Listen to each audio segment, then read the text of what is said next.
Welcome to our aging puzzle. I am your host, Corlette Deveaux. Our show is about aging and how it affects all of us. We will have one-on-one conversations with guests from all walks of life that have been impacted by life and aging. Whether they are seniors, middle-aged, or young, we will bring their inspiring stories to you. We will have a chance to hear stories that will stir our emotions, motivate us, and provide us with helpful information regarding current topics, health issues, and how to live longer and live better. We look forward to an inspiring time of listening, learning, and connecting with each other. For the past 3 weeks, it has been an honor to have Latina Roggero join us in an emotional conversation about reforming our relationship and feelings about grief and healing. During the previous 3 sessions, we covered a number of things: coping as a caregiver, 5 stages of grief, the emotional toll that a broken heart can take on your mental health and physical well-being, essential resources that can help you cope with the loss of a loved one, how to ask for what you need from others in your time of need. On today's episode, we sit down again with Latina Roggero, a strong, compassionate woman who has had to overcome a lot of hardship, including the loss of her children's father, her sister, and her mother. And despite these difficult times, Latina has shown amazing strength and courage in her journey to overcome them. She maintains an optimistic outlook on life and continues to find ways to heal. It is so admirable and inspiring to see Latina's resilience. Now, while the topic is still sensitive for Latina, she has been brave enough to share her story with us. Remember, grief is not a one and done kind of thing. I wish it were, we all wish it was. But to healthily process emotions, we have to be able to talk about it. I understand, as this topic is particularly significant to me. This month, September 2023, marks 2 years since my dear mother passed from COVID. I can see how healing from grief is a necessary life skill and how necessary it is for living a healthy life. We are still struggling with it in our family. Every month, there will be one guest on our show, and that guest will be with us for the entire month. We will walk you through their journey week after week. Remember, in week 1, you will hear the big reveal. How did they hear the news? How did they feel? In week 2, we will focus on treatment options. What options were they given to treat their diagnosis or their symptoms? And week 3, we will hear about their actual treatment. How was it? Was it effective? Did it work? Did you have side effects? We want to know everything, and we are going to share it all with you. And week 4, we're going to hear the outcome of treatment, what happened, how are they doing now, and what are they doing differently. So join us every week to hear our guests walk you through their journey. Remember, our show, Our Aging Puzzle, is sponsored by DG Incorporated. DG Incorporated is a marketing and business development powerhouse, providing strategic guidance, business plan writing, business coaching to entrepreneurs to help them grow their business. DG Incorporated is an entrepreneur's growth partner to help them build, operate, grow, and repeat. Now it's time for Aging Facts. Yes, you got it right this time.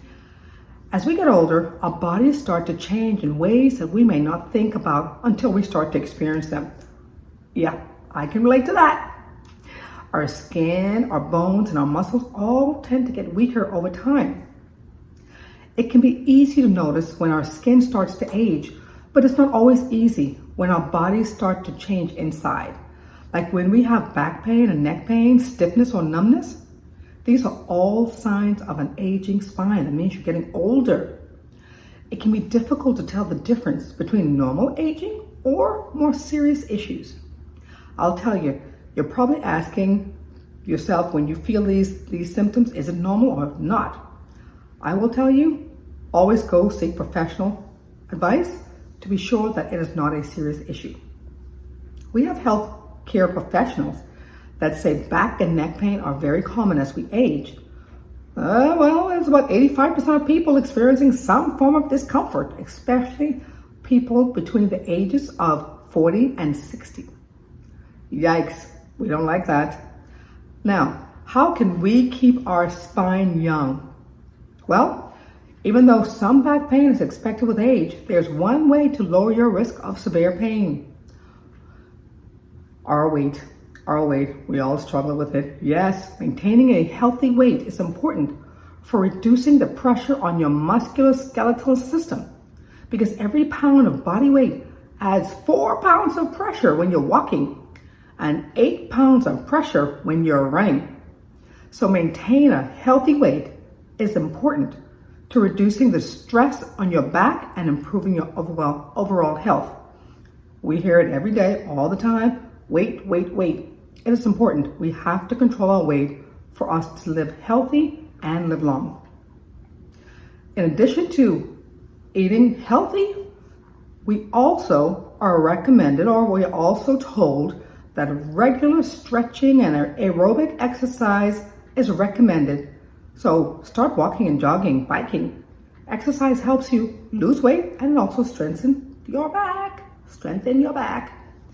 So back or neck pain can be difficult to manage, but it is important to take steps to treat in order to avoid long-term effects.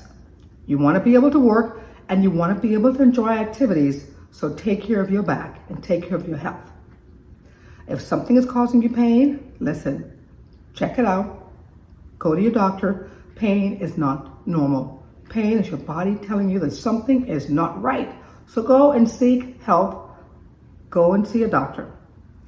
And remember, stretching every day, 5 to 10 minutes a day, not much.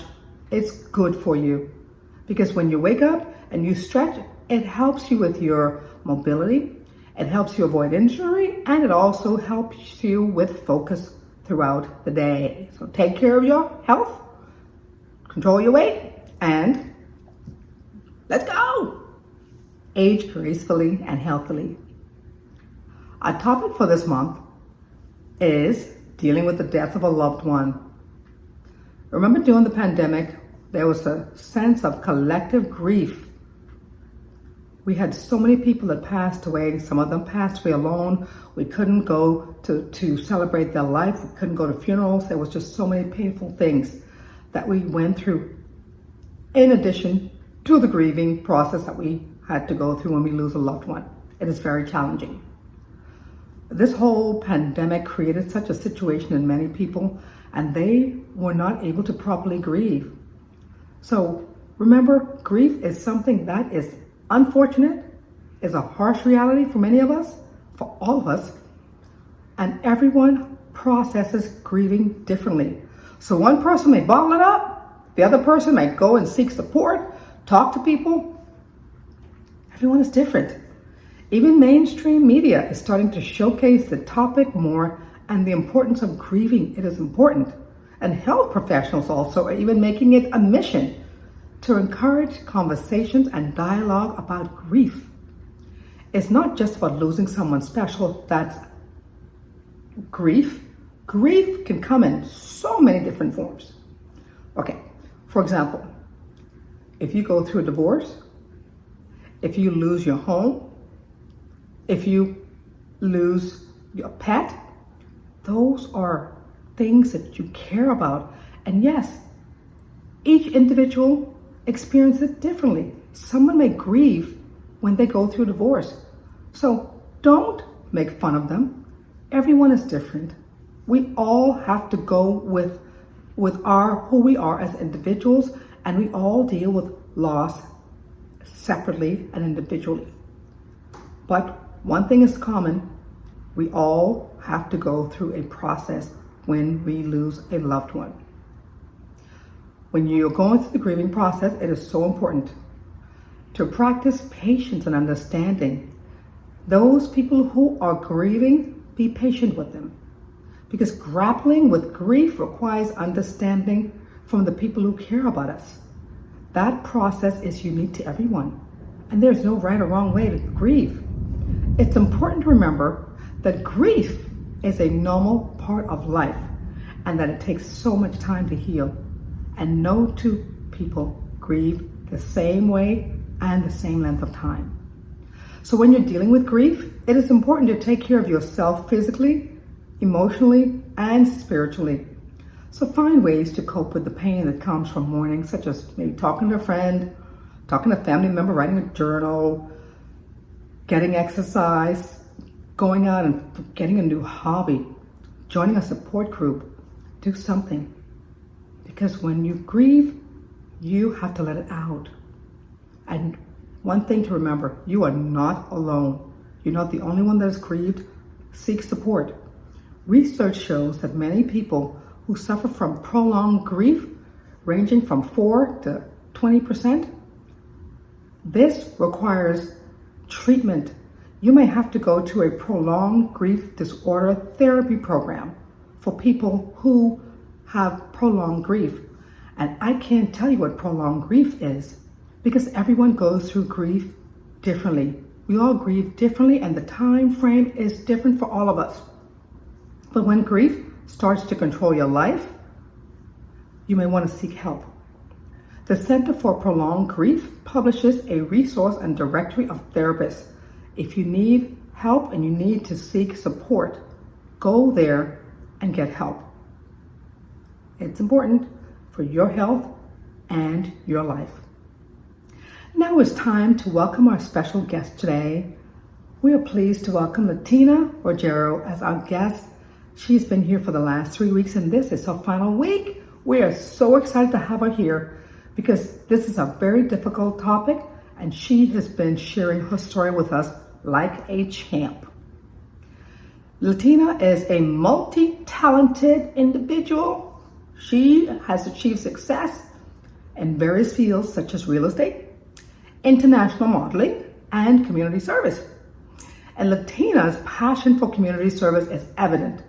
Let me just tell you, the things that she does is amazing. She is involved with so many things in her community, volunteering at shelters, organizing fundraisers, advocating for underprivileged communities. She tirelessly devotes her time and resources to making a positive impact.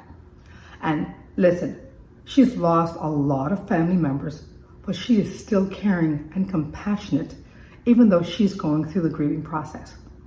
She still devotes her time to caring for her family, and she's been doing that for the past 7 years. She provides support for her sister and her dad, and before, she provided support for her mother and her sister until they both passed. She is also caring for her 85-year-old grandmother. What a gem!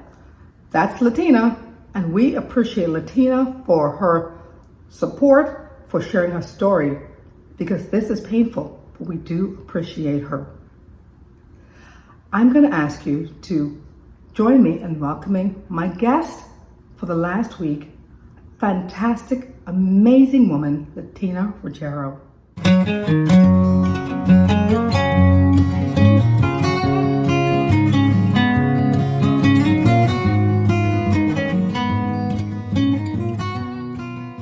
We are here with my guest, Latina Roggero. Thank you so much for being with us. You're welcome. This is your last week with us, and you have shared some impactful and very interesting information about mental health and dealing with the passing of a loved one. So I thank you so much for your time. You're welcome. Thanks for being with us again today. Thank you, Corlette. Thank you. We talked about so many things with Latina over the last 3 weeks. We even talked about the 5 stages of grief. Remember those 5 stages? Let's see if I can remember them, Latina. 1, denial. 2, anger. 3, bargaining. 4, depression. And 5, acceptance. You will go through those 5 stages of grief, but everyone is different, and you will go through those phases at different times. It's all individualized. Mm-hmm. But remember, Latina talked last week about what she did to cope with the emotions and the pain of losing her mother 7 months ago. Wow, a lot of stuff you did, huh? Mm-hmm. She cried. She went to yoga, and she went to, she did Thai massage, and something I've never heard before, she wrote a letter to her mother burnt it during the full moon and had a release of the emotion and the grief. And she's currently still going through counseling with a grief counselor and another counselor, you said, right? My personal therapist, yeah. Wow. To get through this. And she is doing, how are you doing? Amazing. She's doing amazing. How are you? She's doing amazing. So today we're going to talk to Latina about how she's doing. 7 months after she laid her mom to rest, 10 years after she laid her sister to rest, and 20 years after she laid her baby's father to rest. A lot of emotion. How is she doing? She has been through a lot. Let's talk about how you're doing, and let's talk about what you're doing different. How are you different after coping with the loss of three, not one, not two, but three loved ones? And most recent, your mom. How you doing? You know, I am doing well. I am I'm very happy. I'm healing. I'm still healing. You know, I'm not, you know, it does take time, but I can say that me taking out the time for myself to be able to grieve was very important. I didn't realize how important that was. I'm glad that I didn't have to worry about, you know, going and doing and all of that. I literally took that time out for myself. Mindfulness has been truly amazing for me too. Um, I'm starting a journal now on everything that I've gone through, what I'm going through currently, you know, just making sure that I journal my emotions. I just had just a couple days ago, I was I had to kind of get myself grounded. I'll go outside and I'll walk barefoot around my home and I'll talk to the trees and talk to my flowers and my plants and all of that. And I came back in because I'm writing a book about my life. And so I started crying as I was kind of recording myself. And it was good for me to cry. I obviously needed to, you know, let it out. But I also journaled how I felt, what my emotions was like. And so I journaled that. And then I also, after I wrote down all my emotions, I wrote down, you know, what lesson, what did I learn from the situation? Because I'm, like I said, I'm a budding author right now. I am writing a book about, you know, my life as a single mother and what I went through. And so it had me a little teary eyed, but you know, it was good. I felt good after that. It was like, hey, okay, life, you know, of course life goes on. But I think going forward now, I'm able to write down those emotions and how I feel. Take a deep breath and just take it in. If I feel like I need to cry, cry. If I want to be angry, okay, I could be angry for a moment. You know, it's okay. So I'm paying attention to that. That's fantastic. Yeah. You know, you said a couple of things. You know, the crying never ends. If you feel like crying, go ahead and cry. Yeah. It's okay. It will make you feel better. It will release the emotions that you're experiencing. And actually, it is actually very good for your health.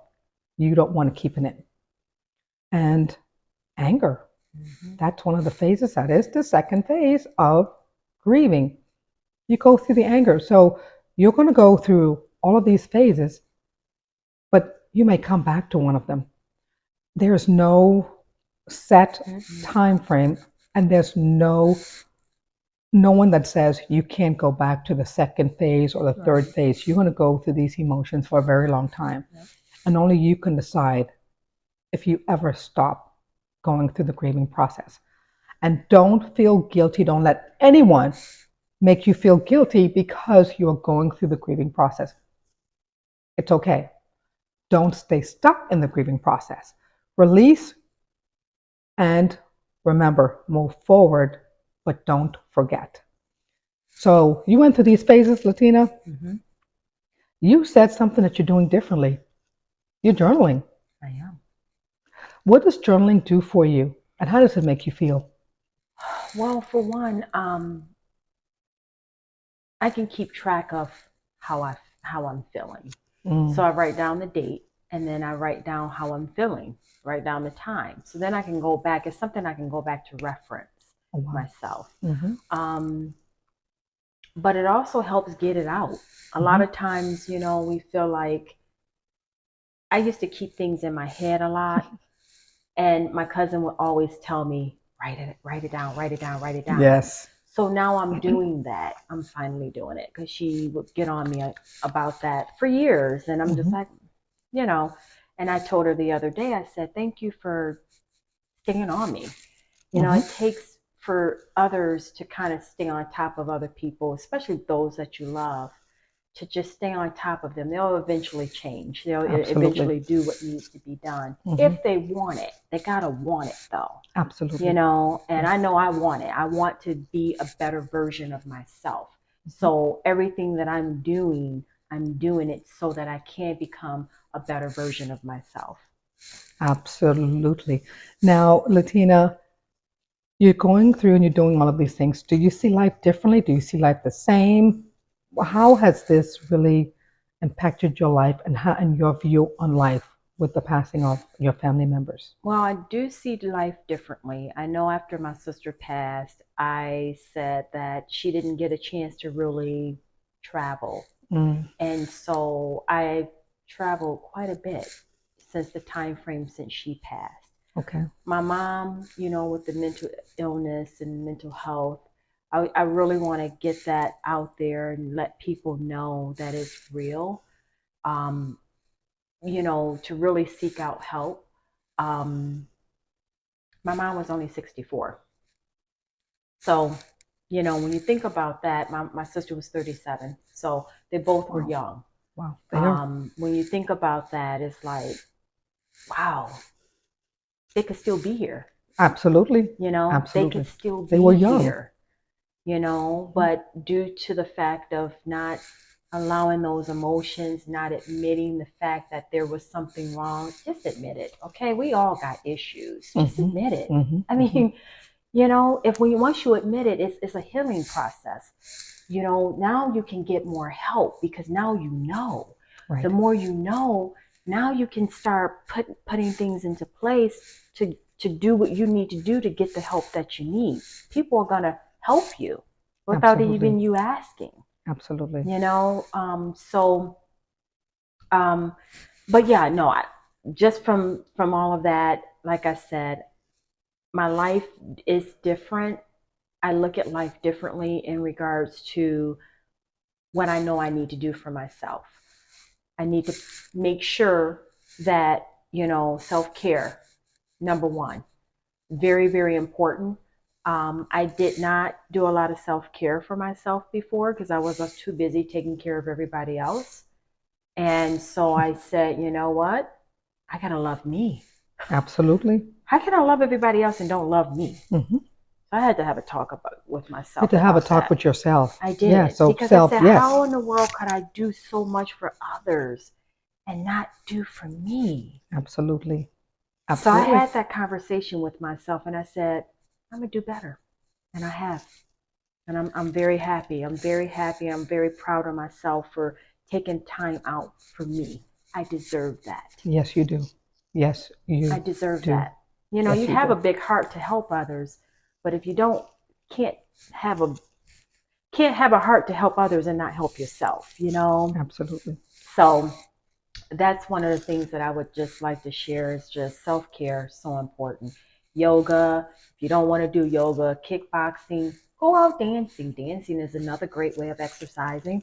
A lot of fun. I feel like dancing. You know, Go dance the night away. Come on, do something. Something. That is, but do you something. know, keeping yourself busy, but not too busy to where you're not paying attention to yourself. Right.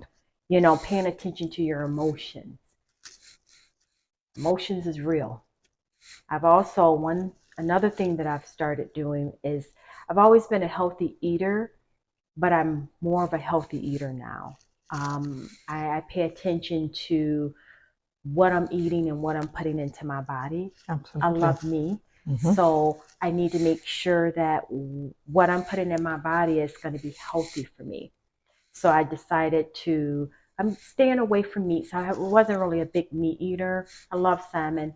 That is pretty much where I'm going to stick to. But all the other meats, things that I've been reading, we pick up emotions from the food that we eat, meats. Wow. Think I about, didn't know that. yeah, think about when these animals are getting killed. They're stressed, they're fearful. I mean, they're scared. We're taking in their emotions too, on top of our emotions. I mean, Wow. Yes. think about that. Yes. So I decided that I stick to my salmon. I still get my protein other ways, but I have a garden. I've been gardening, and so now I have some, some vegetables that I'm growing and fruit that I'm growing in my backyard, and just healthy, eating healthy. Wow. It's a game changer. You're doing fantastic. Thank you. You're doing fantastic. Thank you. Yes. High five. Yes. Thank you. Everyone will experience the passing of a loved one. Everyone will.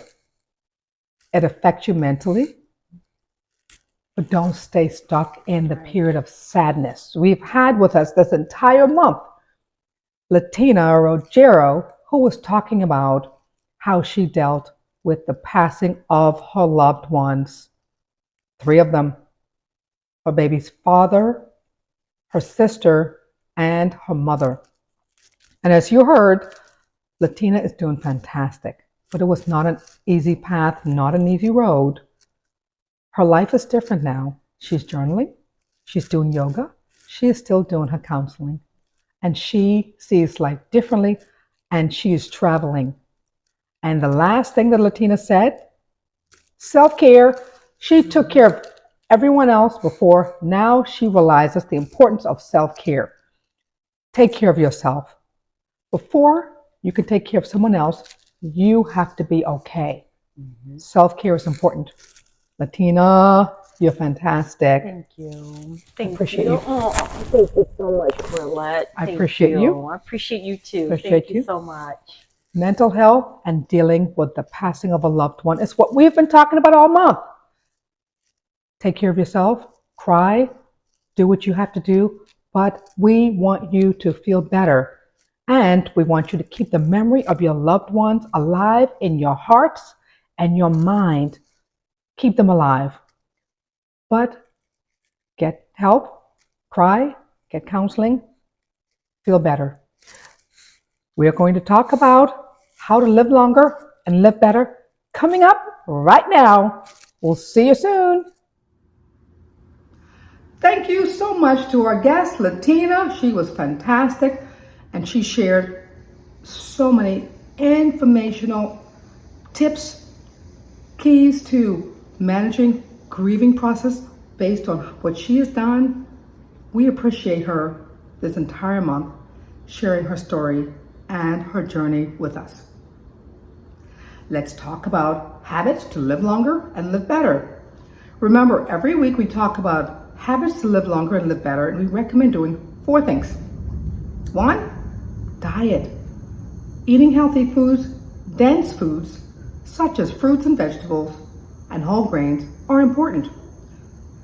Cut out the foods that are high in sugar, saturated fats, and sodium. Cut them out. They're not good for us. And 2, regular exercise. As we age, it is natural to lose energy and not have the same agility as we used to when we were younger, but that's okay. Doesn't mean you should stop. You may slow down a little bit, but stay active. Go at your own pace, but staying active will help you stay healthy and prevent diseases and injuries. And number 3, reduce stress. Get rest. 7 to 9 hours per night. When you develop a regular schedule for bedtime, it helps you reduce stress and sleep better. Number 4, socialization, people. Go on, go out, get out your house, engage in meaningful community activities, volunteer, go and tutor some people, mentor folks, go and join a support group. It is important because these things help you to feel better and have human contact, and human contact makes us all feel good about our life, and it helps us to live longer and live better. Remember those 4 things. Our topic for this month, again, was dealing with the death of a loved one. To learn more about grief and loss, you can call or text 988. And remember, our sponsor is DG Incorporated. You can visit their website at deveauxgroup.com or follow them on LinkedIn at DG Incorporated. And we invite you to subscribe to our YouTube channel at Our Aging Puzzle and watch the show every Friday evening at 8 p.m. We also want to invite you to subscribe to our sponsor's YouTube channel at DG Incorporated. Remember, this month was about dealing with the death of a loved one. This month marks the second anniversary of the passing of my dear mother. So this month's show is dedicated to my mother, Eunice Deveaux, who was my rock, my inspiration, my confidant, my guide, my everything. Thank you, Mom, for modeling the way and shaping and molding me into the woman of character that I am today. Thank you, Mom, and thank you to all the other moms and parents out there that have sacrificed and made a difference in the lives of their children, but they are no longer here to guide them and to support them. We thank you all. Again, thank you to my guest, Latina, for sharing her story. We will see you next week. Thank you for joining us. Voila!